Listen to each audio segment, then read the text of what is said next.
On today's show, where does Victor Wembanyama rank among the greatest draft prospects of all time? DeJounte Murray makes his Atlanta Hawks debut. How did he look next to Trae Young? Plus, Draymond Green apologizes to the Warriors, but is that enough to smooth things over? All of that and so much more on today's episode of Locked On NBA. You are Locked On NBA, your daily NBA podcast. Part of the Locked On Podcast Network, your team every day. All right, welcome to a Friday episode of Locked On NBA, your daily podcast on the NBA. However you might be tuning in on YouTube, Odyssey, or on your favorite podcast app. Thank you so much for making Locked On NBA your first listen every day. I'm Wes Goldberg here, as always, with Adam Mares. LeBron James wants a team in Las Vegas. Draymond Green apologizes to the Warriors for punching Jordan Poole, but we'll begin today in Las Vegas, where French super prospect Victor Wembanyama continues to dazzle and impress with his team playing exhibitions in Vegas this week. After scoring 37 points on Tuesday, he finished with 36 points, 11 rebounds, 4 blocks, 4 assists on Thursday. Adam, we're going to talk about where he ranks among the great prospects of this century a little bit later in the show, but I want to zoom out a little bit. My question to you, Adam, is do you think that this week's performances will influence even more teams to tank for the chance to draft him in next year's lottery? Yes, 100% yes. I don't now here's the caveat here, Wes. I think there's a lot of teams that are telling themselves at this very moment that they are not going to tank, that are going to probably pull the cord on the season a little bit earlier, just seeing this guy, because he is, or he does appear to be, I don't want to spoil segment 3, he does appear to be a near can't miss prospect. Like, you look at this guy and you think the floor of him looks like all-star. The floor, the worst case scenario, if you're healthy, looks like that.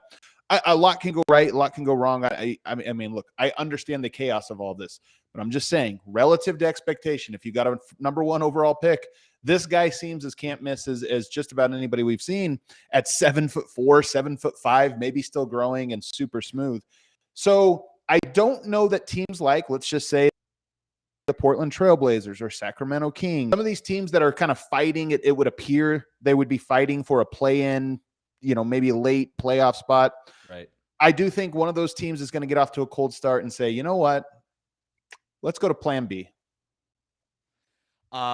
I've got some sleeper tank teams that I want to throw at you, but before I get to that, we know that the teams that are definitely tanking, right?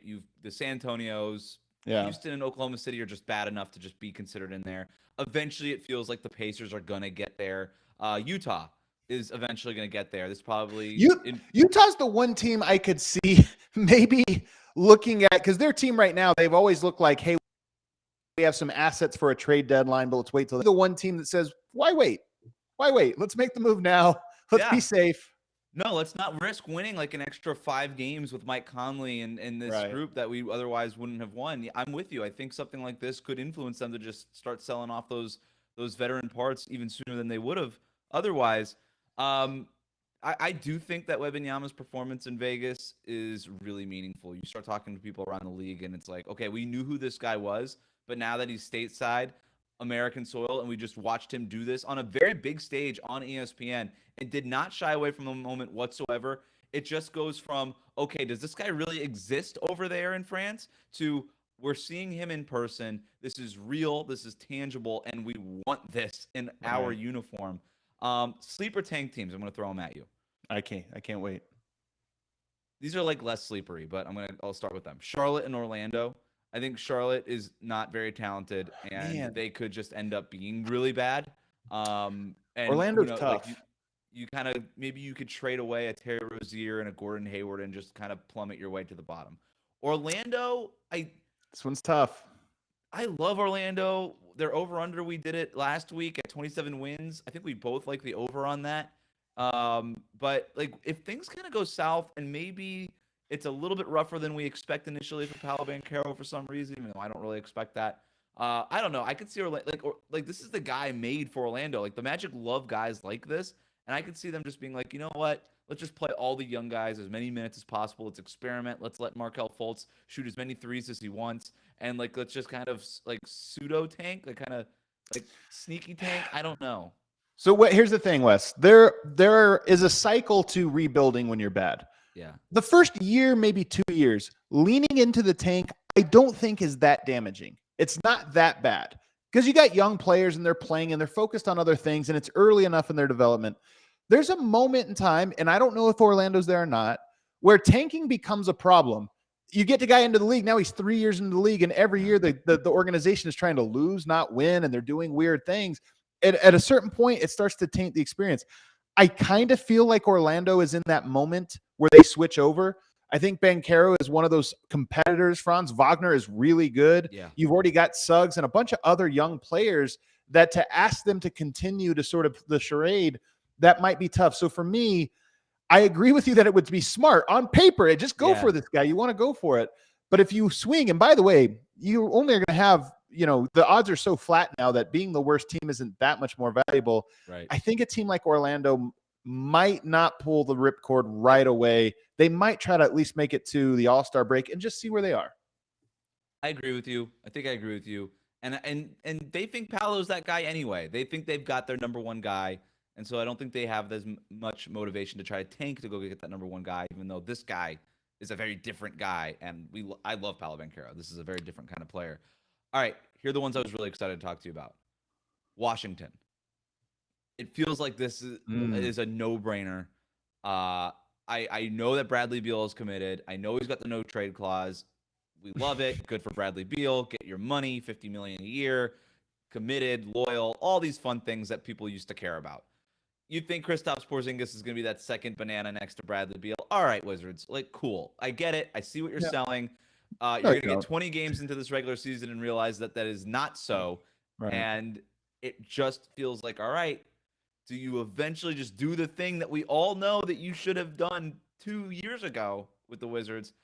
Trade Bradley Beal, do whatever you got to do with Kristaps Porzingis, and go after and just completely tank and go after Wembanyama. There's a lot of veterans on that team. To me, they are more like Utah in that I don't think you can convince Will Barton, Monte Morris, Bradley Beal, Kristaps Porzingis, hey, we're going to be bad this year. Those guys aren't there for that. They're not. Right. They're in the middle of their career. Maybe even with Will Barton, on past the middle of his career. So asking those guys, hey, we're playing this long game, I don't think that flies well. So they're in a tough spot. That's another team. But again, when you asked about will teams kind of pull the ripcord early, I guess I would throw them in as another team that I could see getting to not that far, getting to November, and saying, hey, what are we? End of November, you're 8-15 and thinking, what are we doing here? Those 8 wins are killing us now. We're so far behind. But for them, for teams like that, it would be tough because it means us talking about this is actually making me think, Wes, I wonder if just veterans are going to be more available throughout the year because there's teams like that realize, what are we doing with these guys? Sell them off right away.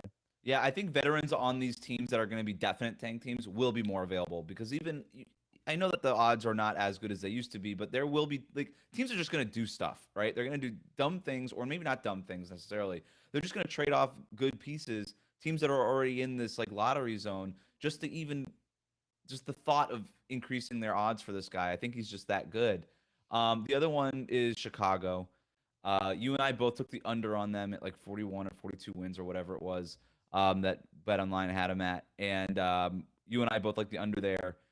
And if it goes under, and if they know pretty quickly that it is going under, Nikola Vucevic is on an expiring contract. DeMar DeRozan, feels like he's had his best Bulls season already. It's probably not going to get that much better. They're already dealing with the Lonzo Ball thing. His knee is made of sponge material, so I guess I hate that. It's terrible, but it's already kind of not starting great for the Bulls. And so if you get, like you said, November, December, and you're just like, wow, last year was sort of our weird window. That was kind of it for this group, for this core. Do you start selling off pieces maybe? You've convinced me that the answer is yes. I mean, when we were saying this, my original thought was, the teams that we already knew were going to tank and were they going to steer away? And then I think about teams like Sacramento and Portland, who I don't think so. I think they'll be slower. They won't do it. But once you start to mention the Chicagos, the Washingtons, the Charlottes, those are the teams that I could definitely see,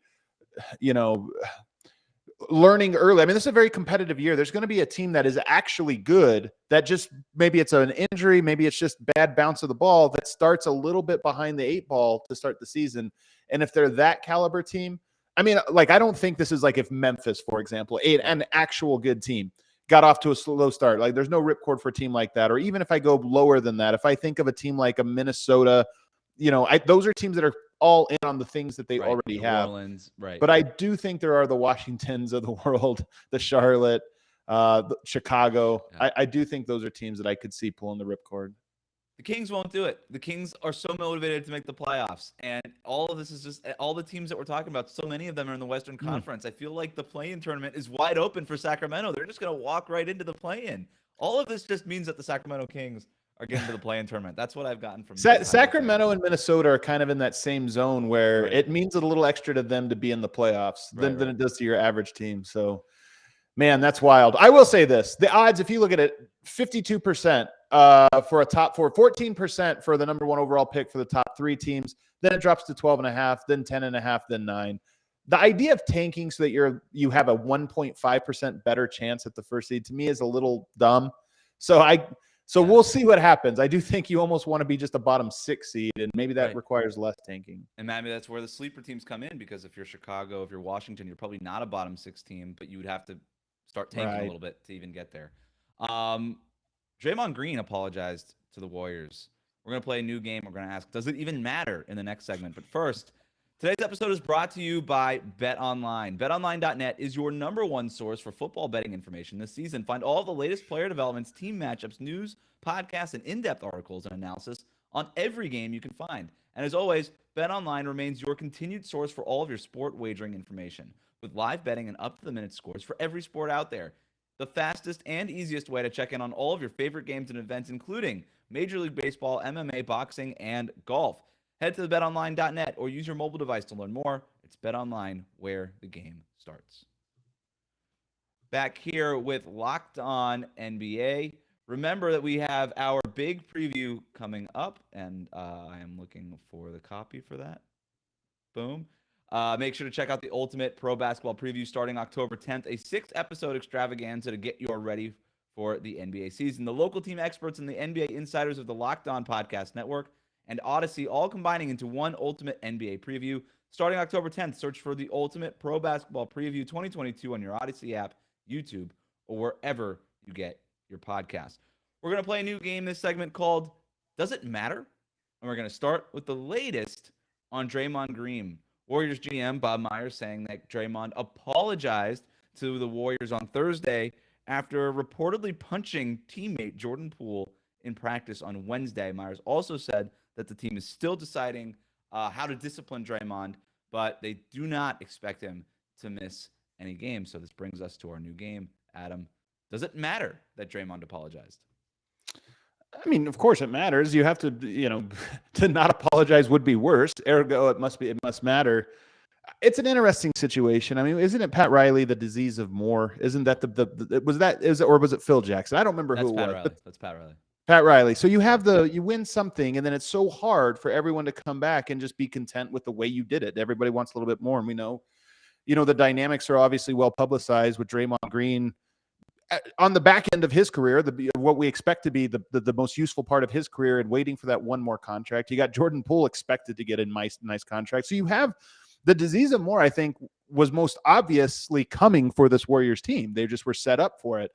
I say all that to say this Warriors team is so talented. I think they're one of the favorites and should be one of the favorites to win the title. But these are the type of things that the more you cover the league, the more you have to fit these into the equation of, is there anything not basketball related that might make these things a little difficult? And look, we might not remember this story in 3, 4, 5 months, especially 7, 8 months. It might be one of those things where I vaguely remember this, but it also might be a sign of things to come with a team. Yeah. And so does it matter that he apologized? Yes, because it is important to, but this story to me is like, we got to give it several weeks, if not months, before we can declare them over this.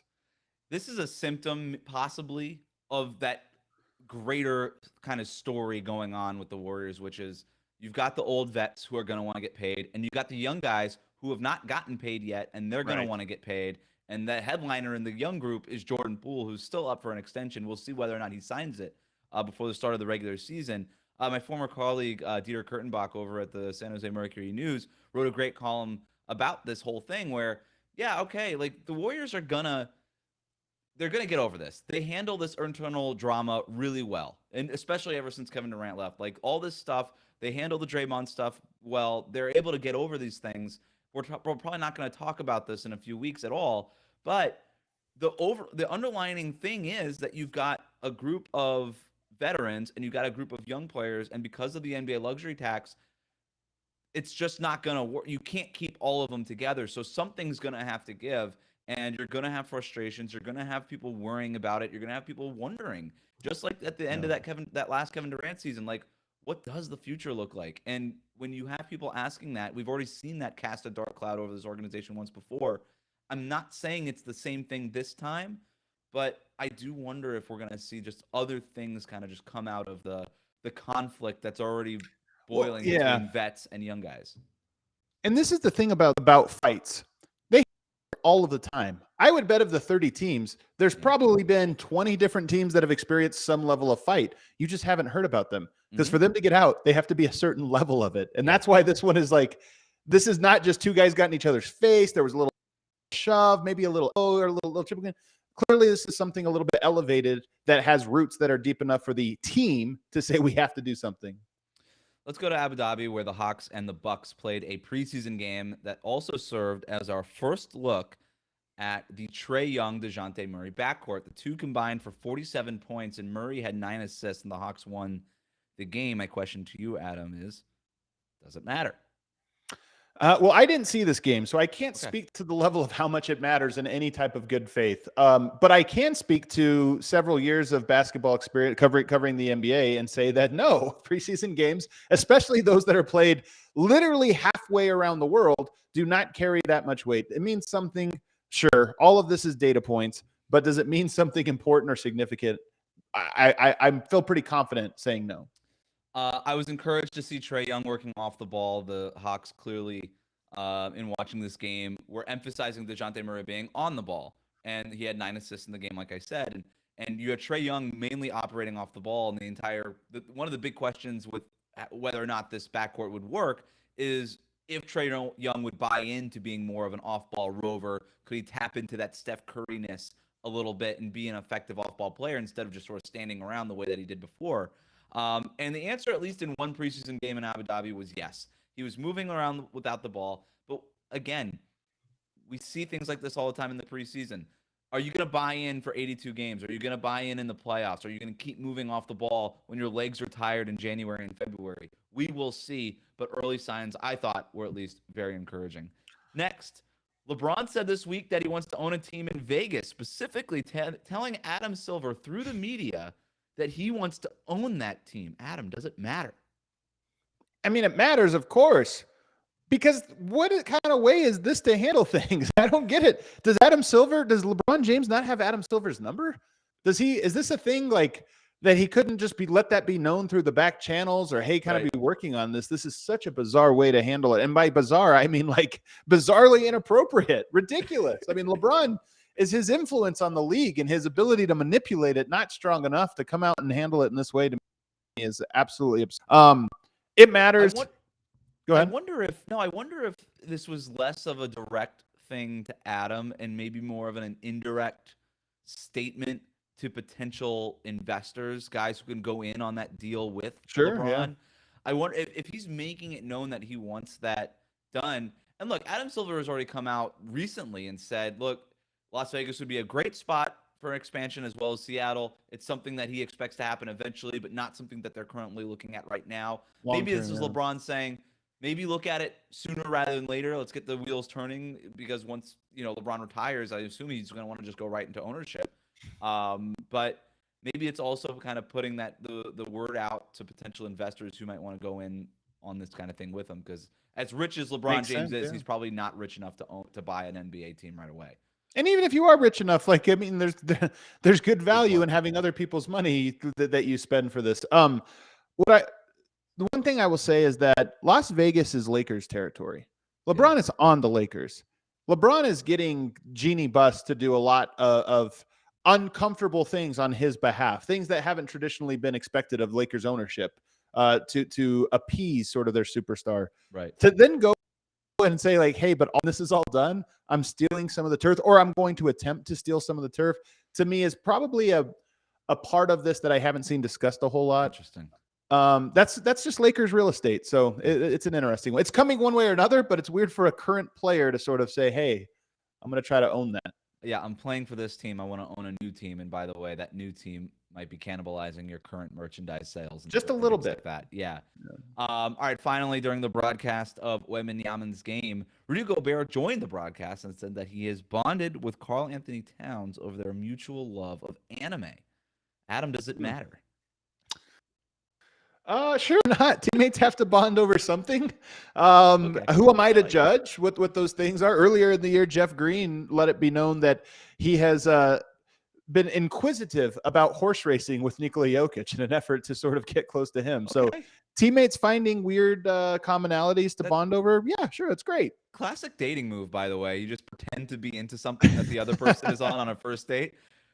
You know, it's just like, wow, oh, you really like you love gardening? Yeah, no, so I love grass and apples and pumpkins. Yeah, big grass guy over here. Totally, that's an impression of me on a first date. All right, we got our weekly power rankings coming up next here on Locked On NBA.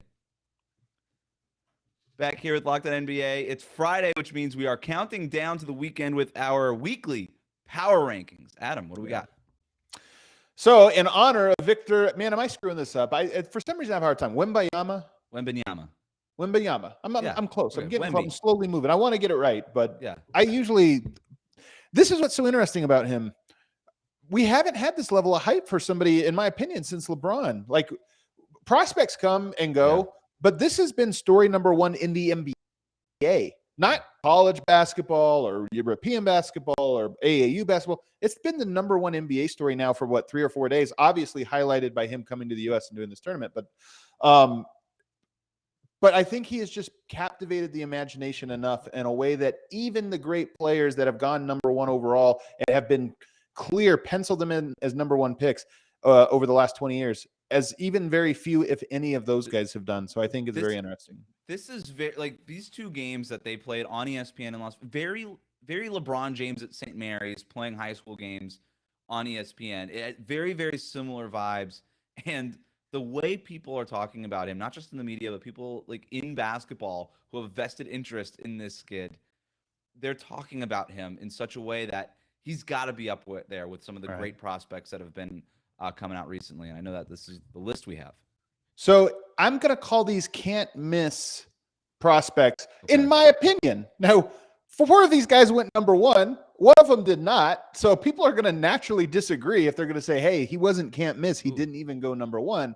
In my opinion, there were some weird things going on there. But for the rest of these guys, number one picks. Was it Herb Jones that you're talking about? It's Herb Jones. How did they not see it? How did they not see it everywhere? All right. Number 5, this one's my most controversial. People are going to, I think, agree with the list more or less. 3 of the top 5, 4 of the top 5, maybe. We're going 5 to like the least most can't miss to 1 being the most. Correct. Okay. All right. Good. Very good. Number 5. The 5th most can't miss guy, in my opinion, of the last 22 years is Zion Williamson. Now, here's the thing. There's a little bit of hype. There was that hype around him, just the physical dominance. Once you saw it at the college level, it was like, because I know it in the high school level, it was, well, we'll see if this translates. Once it translated to just absolute dominance, I do think there was a level of, with Zion coming in, there was questions about health, of course, just because anybody that size. But I think people felt like this guy is so big that at minimum, when you have a number 1 pick, your fear is that the guy just becomes a nothing, that you ended up wasting a pick and it was Anthony Bennett, and all of a sudden it's like this nothing. If you can get a floor of a guy who just like punishes teams no matter what, then I think that, and that's what his floor seemed very, very high coming into the NBA, and his upside seemed very, very achievable. And even though he's had this injury, I think more or less that has played out in the early part of his career, has played out that when he's on the court, there's really not anything anybody can do about him. So to me, he was number 5. Probably would have been higher if he didn't get hurt late in that, in his Duke year. So if he doesn't get injured and if he doesn't, put his foot through a Nike shoe, he's probably Right. even higher on this list. But number 5 makes a lot of sense. Number 4 to me is Anthony Davis. Okay. And Anthony Davis, to me, like we all remember the national championship game. I can't remember. I think he had like 4 points or something. It wasn't a lot. Yeah. And yet was still so dominant. It was, a lot of times, like as you go deeper in the tournament, it's like, okay, I want to see how this guy handles pressure. He somehow didn't score a lot in that game. He might have gotten scored. I don't remember what it was, but he didn't score a lot, but he absolutely dominated it. He was one of those guys that you thought this could be one of the most offensively unstoppable big men in the league in a few years, and he became that. But defensively, he was a can't miss. This is a versatile. The league was already starting to move positionless. To me, Anthony Davis was one of those guys when you saw him that you were like, floor, probably an all-star. Yeah, Anthony Davis scored 6 points in that game. 1 of 10 shooting, 16 rebounds, 5 assists, 3 steals, and 6 blocks. I remember watching that game, and the box score doesn't even do it justice. It didn't matter that he didn't score. I think people forget now almost too that Anthony Davis was such a can't miss prospect because he played, first of all, in New Orleans for a really long time, and just people didn't really watch that team, casuals. But and then with the Lakers, he's been injured, and then it's the Lakers circus and that whole thing. That guy, they were touting him as the next Tim Duncan, right? As a can't miss prospect. I thought he'd be on your list. He was number 4. Number 3 to me, this is the controversial one. Number 3 to me is Luka Doncic. Now, history is going to remember this differently because there were people that thought he was very much a can-miss player. But I think history is going to actually look at those people and say, no, they were just ridiculous. And probably look back and say, of course, this guy was a can't-miss prospect. Just look at the accolades, coming into it.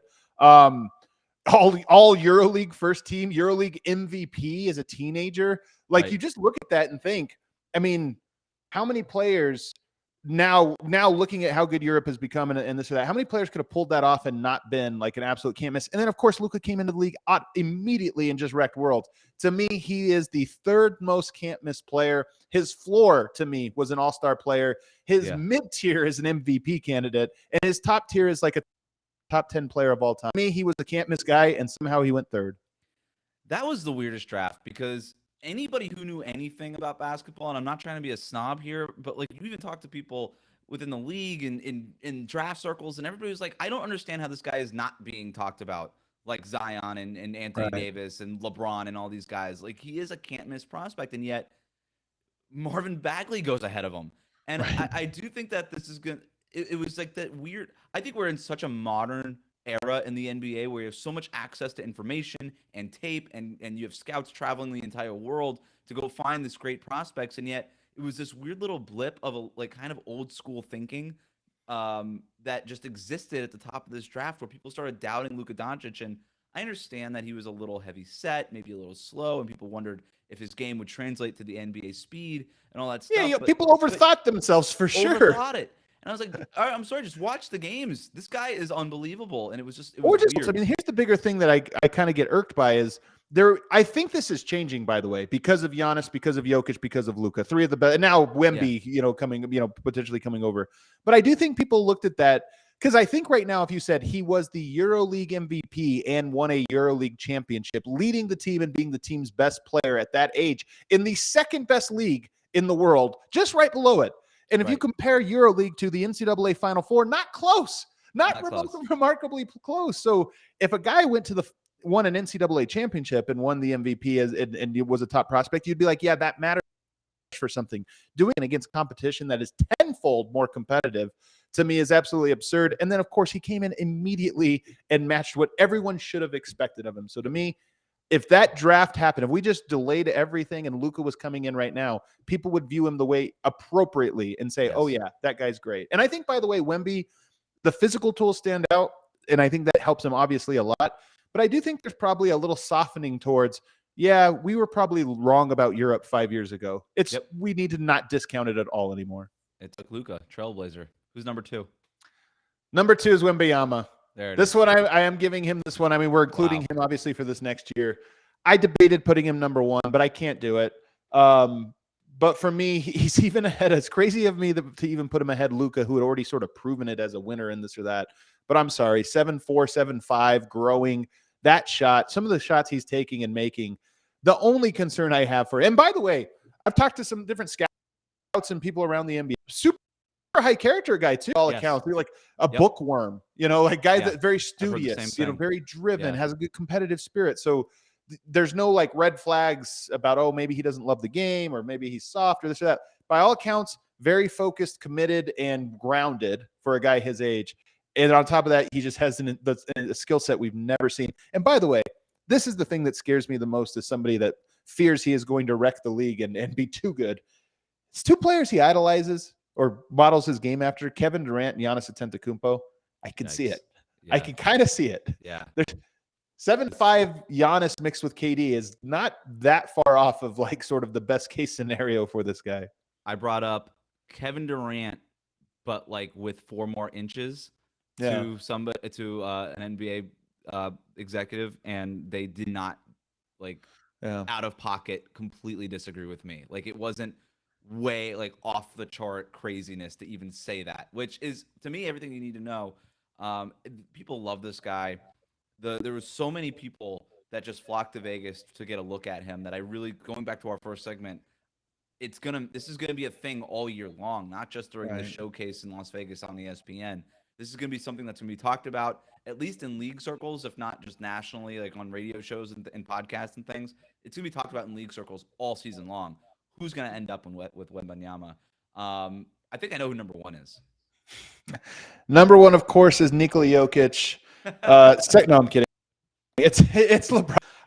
It's LeBron. Now, you can make the case. I might feel really dumb saying this. I mean, Wemby is that kind of guy that he makes it. But it's easy for me to rewind LeBron and look at it and say, not only are the physical attributes there, he's one of the greatest athletes we've ever seen come through here. He stands 6'8", 6'9".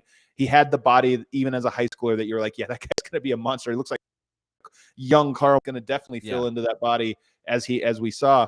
But then the skill set was just so polished at 17 years old that you knew for him, his floor was going to probably be, as it almost immediately was, his floor would be an all-star and his ceiling was greatest of all time. And, who knows? It's impossible for me to put Wemby ahead of him just because LeBron's age. I was around at that time, and I remember what the hype was like. I remember the expectations, and I remember how much it felt like there's just no chance he was going to be bad.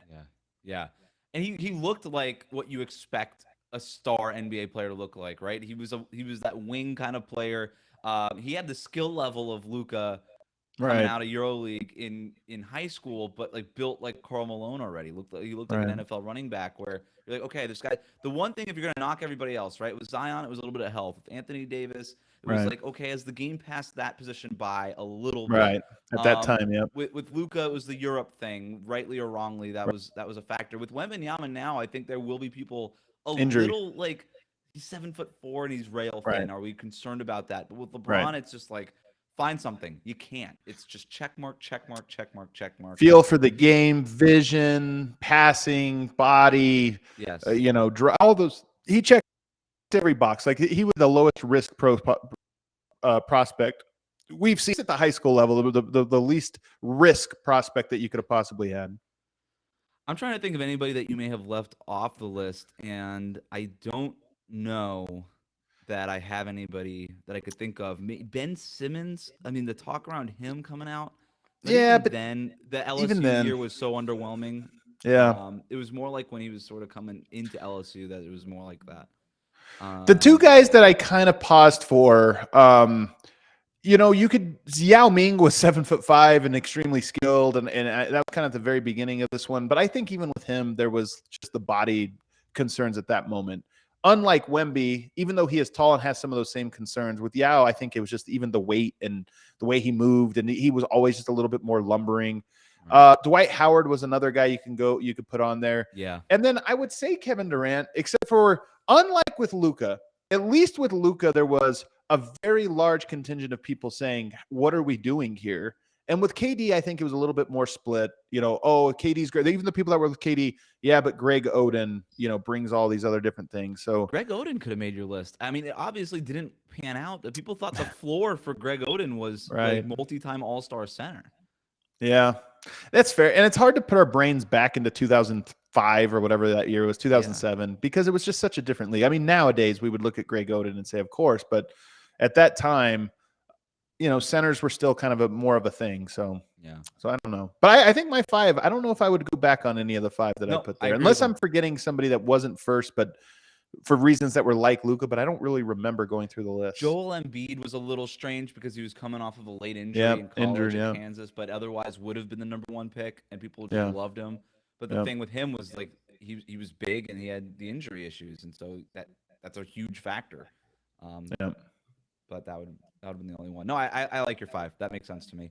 All right. Remember to subscribe to new episodes of Locked On NBA wherever you listen to the podcast for 30 minutes of the NBA's top stories every day. Also, make sure to subscribe and ring the bell here on YouTube.